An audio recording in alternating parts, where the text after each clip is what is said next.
Hea Rõuge internetitelevisiooni vaataja. Meie televisioon tahab teile pakkuda eksklusiivseid kaadreid, mitte ainult Rõuge vallast ja Võrumaalt, vaid ka tervest Eestist ja ka välismaalt.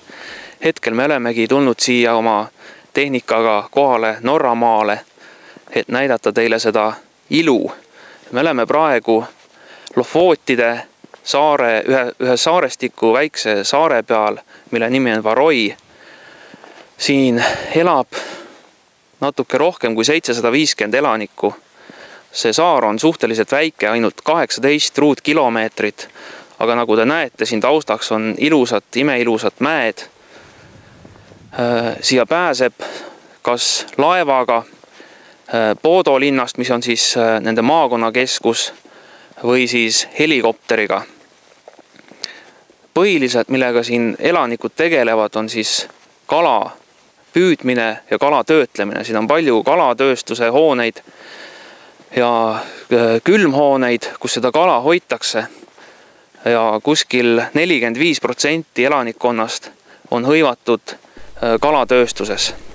Rõuge valla 8-liikmeline delegatsioon käis septembrikuus Põhjamaade ministrite nõukogu projekti Shared Values in Nordic Communities raames Põhja-Norras Lofootide piirkonnas asuvas Varoi omavalitsuses õppimas, kuidas üks Skandinaavia omavalitsus toimib. Väikesaare eluolu tutvustasid vallavanem Harald Adolfsen ja administratsioonijuht Trond Aamo. Nende sõnul oli saar kunagi olnud kuulus linnupüüdjate paradiis. Suured merelindude kolooniad olid omal ajal ka saare elanike tähtsaks toiduressursiks. Valla delegatsioon külastas kohalikke haridusasutusi, hooldekodu ja tervisekeskust ning tutvus ettevõtlusega. Ettevõtluses on seal tähtsal kohal kalatööstus. Väidetavalt valmivad tänu pehmele kliimale just Varois Norra parimad kuivatatud tursakalad, mida eksporditakse 10 tonnide kaupa Itaaliasse ja Hispaaniasse.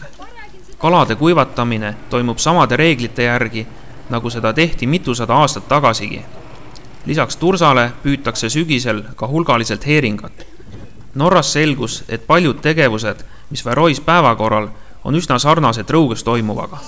Näiteks jagatakse seal mittetulundusühendustele kultuuritoetusi ürituste korraldamiseks.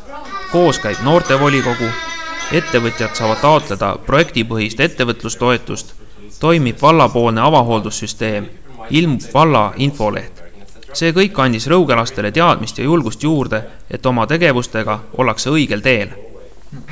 You are very hospitality and you are very kind when we meet each other. And that you don't have to change. Sarnasusi leidis kahes omavalitsuses ka Varoi valla administratsioonijuht Trond Aamo. Mõne aasta eest külastas Trond Aamo ka Rõuget, kust teda paelusid külalislahked ja toredad inimesed, ent võõras silm märkas ka kitsaskohti.